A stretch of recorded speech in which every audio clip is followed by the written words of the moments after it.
Here's a story about an old man luring a young girl into his trap with a moral twist.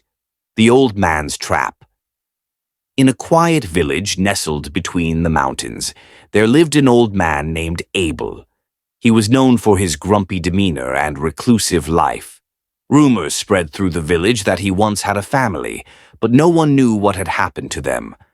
Abel lived alone in a large, decrepit house at the edge of the woods, shrouded in mystery and fear. The villagers warned their children never to go near his home, saying Abel was a wicked man with dark secrets. However, curiosity is a powerful force, especially for the young. One day, a bright and adventurous young girl named Lily, full of life and innocence, overheard the whispers about Abel. Her friends told her scary stories, but she didn't believe them. She thought, how bad could an old man really be? One afternoon, against the advice of her parents, Lily wandered near the edge of the woods, where Abel's house stood like a forgotten relic. She had heard that Abel had a garden filled with rare flowers, unlike any in the village, and her love for flowers drew her in. As she approached, she saw Abel working in his garden. His back was hunched and his hands were wrinkled, but his eyes sparkled with a hidden sharpness. Abel noticed her presence but didn't seem surprised. Instead, he beckoned her over with a slow, deliberate motion. "You like flowers, don't you?" Abel's voice was soft, almost kind, but it held a strange undertone. Lily, though wary, nodded. "I have the most beautiful flowers in all the land," he said, "but they grow deep within my garden. Would you like to see them?" Lily hesitated. The warnings of her parents echoed in her mind, but her curiosity overpowered her caution. She followed him, stepping carefully as the overgrown garden swallowed her in its dense foliage. Abel led her deeper into the garden, his movements slow but purposeful. After a while, they reached a secluded part of the garden. The air felt heavy, and the trees loomed tall, casting long shadows. There, hidden behind a thick wall of thorns, was a small patch of vibrant flowers, glowing with colors Lily had never seen.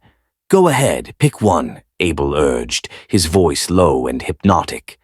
Lily bent down to pick a flower, but the moment her fingers touched the stem, a trap was sprung.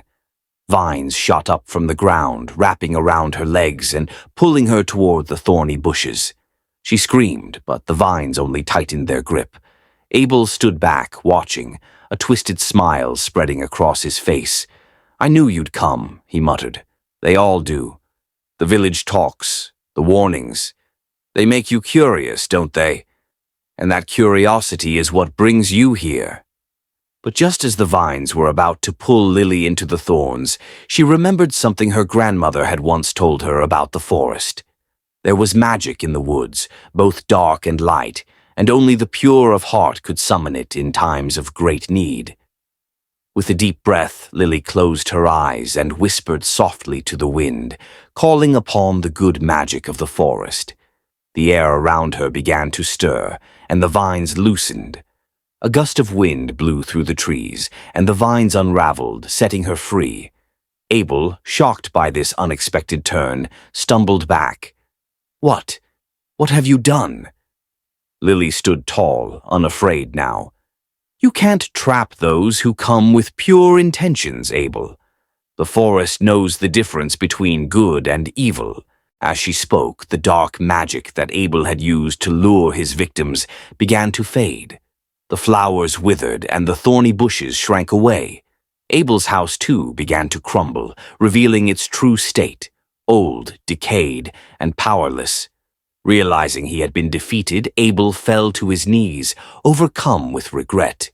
He had once been a kind man, but the loss of his family had driven him to madness, turning his heart dark. In his sorrow, he had lured others to suffer, just as he had. Lily, full of compassion, approached him. "It's not too late to change, Abel. The forest can still forgive you." With tears in his eyes, Abel nodded. "I was lost, but maybe you've shown me the way back." And so, with Lily's help, the old man began to tend to his garden once more, not with dark intentions, but with care and hope. The villagers noticed the change in Abel, and over time they began to visit him again. His heart, once blackened by pain, was healed by the light of forgiveness and kindness. As for Lily, she returned home, knowing that curiosity, while dangerous, could also lead to redemption. Moral curiosity can lead us into danger, but it is often kindness and purity of heart that can guide us out of the darkest traps.